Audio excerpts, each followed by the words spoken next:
3 days after investor Mohammed El Arian, president of Queen's College University of Cambridge and economic advisor to Allianz, warned in an interview with Yahoo Finance, that the Fed and the promise of a vaccine aren't enough to protect investors from a potential reckoning. It was the turn of famed hedge fund manager Ray Dalio to warn on his LinkedIn page that, the United States is at a tipping point that could lead to revolution or civil war. There is definitely a storm brewing. And these top experts are right. In fact, all revolutions are a byproduct of a discontent populace. Gerald Celente always says, when the people lose everything and have nothing left to lose, they lose it. History shows once all the wealth is accumulated in a small percentage of the population, revolt sets things back to an equal playing field. Unfortunately, it also shows this can take decades of famine and war. Revolution and civil war is exactly what they require to implement the New World Order permanently. We are being played. Civil war is a problem because it pits you against the wrong enemy, against friends, family, neighbors, when they are not the real enemy. Also, it might fail, and millions will suffer. Overthrowing the 0.1% will be 100% successful and have the better result. They already implemented the NWO. How else did 90% of countries react exactly the same way to this pandemic? The civil war has already begun. We are in the target selection stage. 95% of the people masked up and believe everything they say. There is no resistance. The masses love the new normal. Stay at home, the government sends money, dope is legal. The globalists locked us down and masked us up while the majority of retards cheered for it. When diversity becomes divide and conquer, and multiculturalism becomes disintegration. The US has been in the process of systematic deconstruction for the past 40 years, by the international globalist with trillions parked offshore. What you are seeing now is the last act in the play called, The Great Reset. All it took the globalists to finish the job after 40 years of fattening themselves with their low-cost Chinese labor and milking US markets, was a pandemic and the panic they orchestrated through the media and their puppet governments, rewarding everyone with their offshore cash and fiat along the way. Meanwhile, the stupefied American people patiently wait for their illustrious court system to fix everything, while the global elites just keep spreading that fiat around, fixing everything in sight. This crisis enables them to issue more debt even faster before the rest of the world stops buying US IOUs. The dollar is in its finally death throes as the world reserve currency. Currency collapses are usually followed by war. In the case of a collapse of a major global currency, that would mean global war. China versus India may be the flashpoint. India, with the support of the US. China, with the support of Russia. We lost the game. We were called to total war and we backed out. China is now the world's manufacturing hub and sells the most goods and has an army with credible deterrence just like the USA. We are equal now. Get it? You are a cop with a gun. You got punched in the face, and you ran. Burgers lost everything over the last couple of years. 2021 is going to be wild, wild, wild. America lost everything. Why do you think Tesla is valued more than any other car maker in the world? Who is paying for Tesla's stocks now? Burger pension and retirement funds. The raid is going on as we speak as Elon Musk and his buddies sell their useless stock to pension funds. Total war was declared and burgers got their bluff called. In the world of geopolitical porno, those pictures of American bases being bombed accurately in utter ruin is the equivalent of a facial abuse ghetto gagger. We cannot defend anything without losing everything. Air Force outdated. Low-cost cheap precision-guided ballistic missiles will wipe out every US base, within the first wave of burger bombers hitting enemies' borders. When you have a fiat debt-based monetary system, it enables growth of political and corporate cronyism, also known as fascism. But it also enables a bunch of these useless parasitic money changers, also known as financial advisors or bankers, to thrive. Many would not amass fortunes in a true gold-based system, I suspect. One class of people do all the productive work, and at the top of the pyramid are these parasites, and at the bottom are those who vote themselves free lunches. World reserve currencies have a finite lifespan. The US dollar is long in the tooth as the world reserve currency. The US is a declining empire. That's what this is really about. The elites are sucking all the wealth out of the US and moving it to the Far East. I really believe we're past the tipping point. The dysfunction and corruption that generates inequality and inordinate propaganda resources in the hands of the 0.1%, the predator class, are too deeply baked into the fabric of law, economics and ideology to be reversed or ameliorated.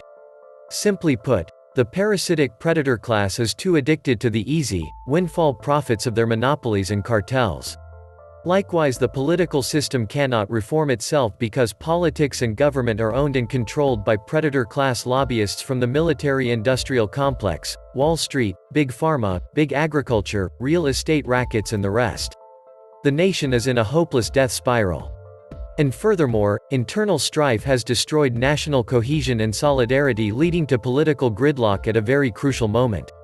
As a result, the US cannot innovate and compete with the China-Russia axis, and that includes the exercise of military coercion.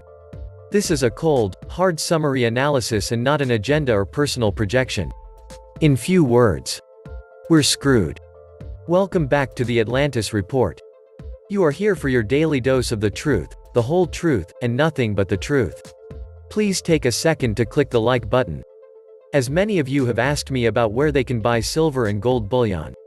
You will find in the description box the links where you can buy American Silver Eagle, silver bars, and rounds. I highly recommend that you too, start stacking some silver bullion for the future. There is a point where every system reaches its end of life. Concentration of wealth and power are the metrics that show how close the system is to collapse. The US is very close. When most of the country is owned by a handful of billionaires and at least 95% of the country is struggling to pay the bills and earn enough to have a family, it won't take much to set the fire. The vast majority of the population cannot make it in a technologically advanced society. They aren't smart enough, educated enough, or driven enough. In the past they could farm, mine, or do monotonous work in auto plants. Those options no longer exist. McDonald's or bussing tables does not provide sufficient income to lead a traditional American life with kids and home.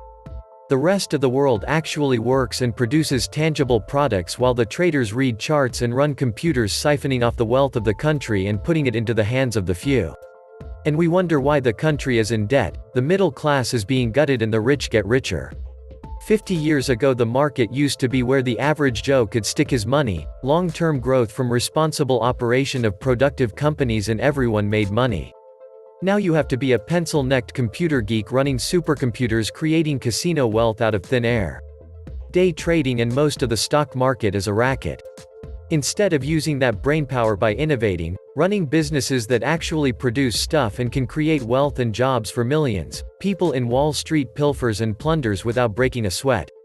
We are living in the endgame, and it has nothing to do with any ideologies or bipolar indoctrination, Democrat versus Republican, capitalism versus socialism, etc., but everything with wealth and power, the ultra-concentration of ownership and the integration of Wall Street and the Chinese Communist Party. Welcome to the new neofeudalism. It always amazes me the thing hasn't boiled over yet. Wealth disparity is at an all-time high. The productive class in the United States has been demonized, demoralized, defunded and depopulated over the past 40 years, and yet, this group of people still remains in polite society. I am not exactly sure what it will take to adequately motivate the average person, but if my American family is anything to go by, the lines are already drawn in the sand. Everyone will choose a side and each side will deviate further and further from the middle. No doubt people under pressure will attempt this, but why do you expect this to have any effect on the new aristocracy? They can afford to pay the people they really need, and the rest can go wherever they please. If they rebel or become a nuisance, the armed forces and police can dispose of them as necessary. Once the dictatorship is complete, the law will make legal whatever actions are deemed necessary, and the press will bray the morality and justice of whatever actions are taken. When you reduce people from human beings to consumers, you strip their lives of meaning and purpose. Follow that up with masks, and you rob them of their identity and cognitive function, hypoxia. What you have left is an empty vessel readied for the scrap pile. While there has always been corruption, and always will be, today the corruption is more in your face than it ever has been.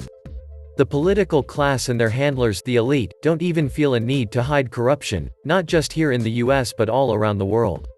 The morality and ethics and ways and cultural values of the CIA, Pentagon, FBI, NSA, state security apparatus, as well as the elites, Washingtonians and Ivy Leaguers, have taken hold. So basically, the values of sociopaths and psychopaths as well as their sycophants, collaborators, and enablers have taken over. It shows in all the wars Washingtonians have both started and are losing, and in all the secret police activity and crimes and criminal activities of the military and state security apparatus and their puppet criminal special contractors of the secret police industry and the foreign Gestapo collaborators they've brought in to assist them in the criminal activities. And let's not forget the military-industrial complex and with it a bogus war and with it the trillions spent, and almost 20 years later still muddling along. The World Economic Forum and the Davos financial architects and UN sustainable reversion to feudal times lords have no clothes if the hired help refuse to beat down the innocent public. This was the Atlantis report. Please like, share, leave me a comment, subscribe. And please take some time to subscribe to my backup channels. I do upload videos there too. You'll find the links in the description box. You will also find a PayPal link if you want to make a donation. Thank you wholeheartedly to all those of you who have donated. Stay safe and healthy, friends.